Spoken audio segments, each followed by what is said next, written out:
bitesha bite bitera imbere ibyo tubyirore by'umwezi turaza kwiga ari kwiga se no gucunga ikigare nibe bifite inyungu kwiga gucunga ikigare gute rebe wicunga ikigare ukata muri karitsiye abuze icyo ukora suzuga abyeyi wanze koza ibintu bikora iyo kuzi wabaye umushoferi guca muri kona ni nko kunyunga utabomba cyasama nkabura na harya imfura igenda nkandi hase naribi nzaba numva icyo akubwira ibyo tubyihorere kareka kwigisha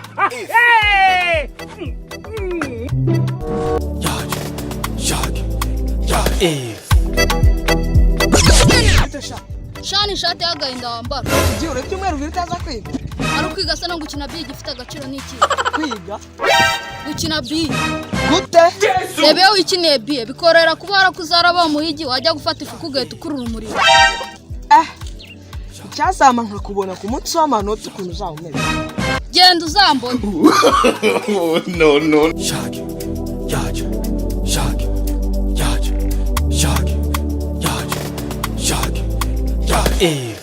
bite mubyeyi ni byiza ko umwana wamaze iminsi ataza kwiga ntabwo ariho dufatanyije kuri yego rero we umwana wanjye amaze iminsi ataryanga byuka ajya ku ishuri ko mbona umwana wazaba uwa nyuma azaba uwa nyuma twisira ibanga no ku munsi w'amanota nta giceri cya biro tuzazana use kuwizora go ucamba nda ejo bahita bafunga nimusho n'uburyo gakura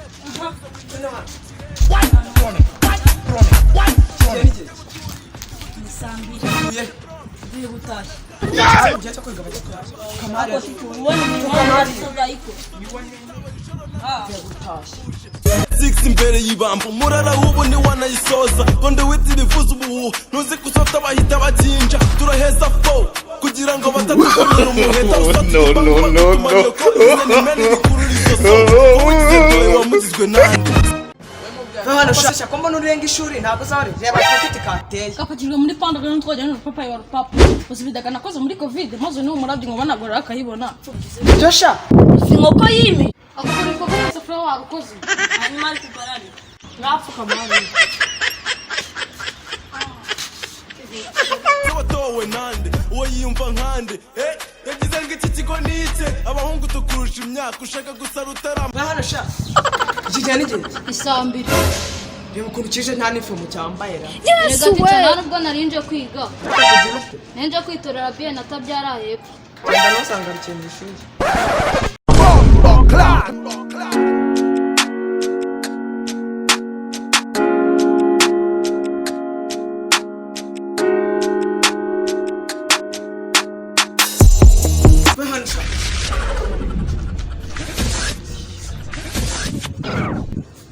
bite sha ni byiza iki gihe se n'igihe gakeka kuri saa mbiri waje kwiga mu ishuri rya so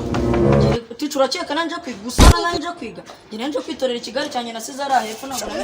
nanjye byari byanjye genda nusanga rukiye mu ishuri mvira leta simvira kaye gani mwinjire mu ishuri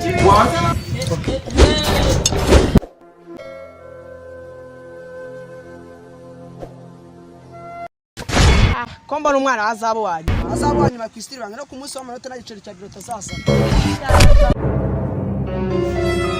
kusimana watsama tukigira Yesu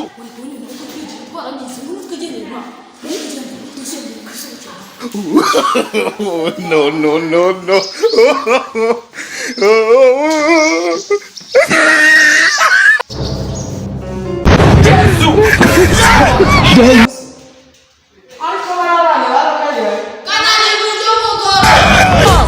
Juju